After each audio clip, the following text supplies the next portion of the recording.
Joining us now to talk more about the convention itself is our political analyst, New York Post state editor, Fred Dicker. Fred, well, the big secret is out. We now know Kathy Hochul is the lieutenant governor candidate. What do you know about her, and what are they saying about her tonight?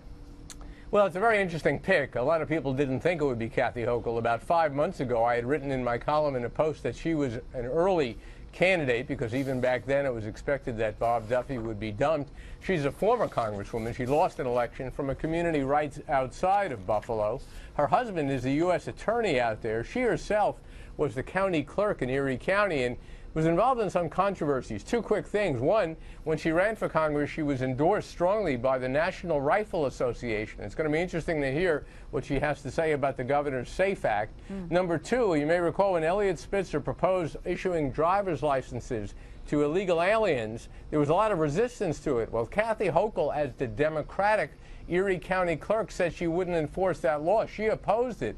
I suspect a lot of supporters, Hispanic Democrats and others, of the DREAM Act and people who want to be more welcoming, one could argue, to illegal aliens in this state are not going to be happy with that either.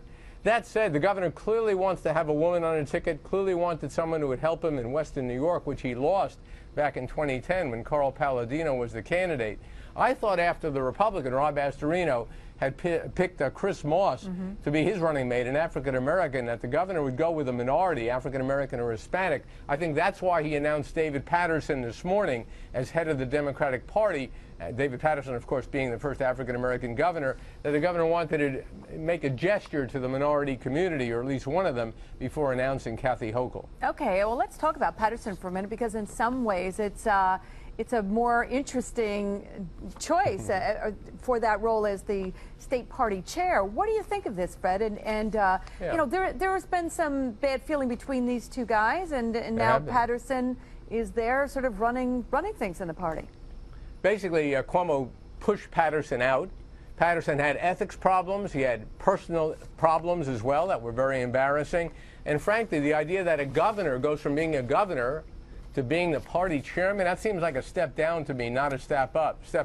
That said, I understand David Paterson has been struggling to find work. He's been trying to boost his income. If you're party chairman and you're running a consulting business, as he is, then you become a lot more attractive because you have the imprimatur of the governor. So there may be a lot of personal financial interests involved here, but generally, I can't think in modern times if there's ever been a case where a governor, the apex of political achievement in New York, kind of stepped down to become party chairman, and that's what this is.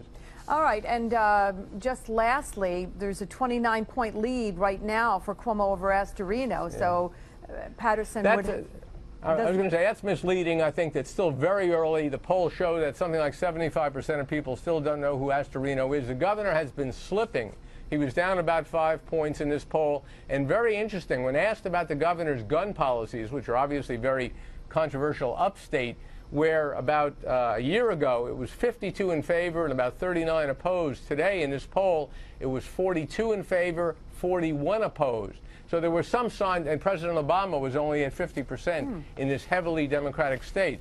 So at least from the Republican point of view, there were some hopeful signs. It's far too early yet to say that the governor is a clear winner, notwithstanding these numbers. All right. Interesting stuff. We'll talk again soon. Thank you, Fred. And Fred's on the radio, of course, live from the state capitol, weekday mornings, 10 to 11 on Talk 1300 AM.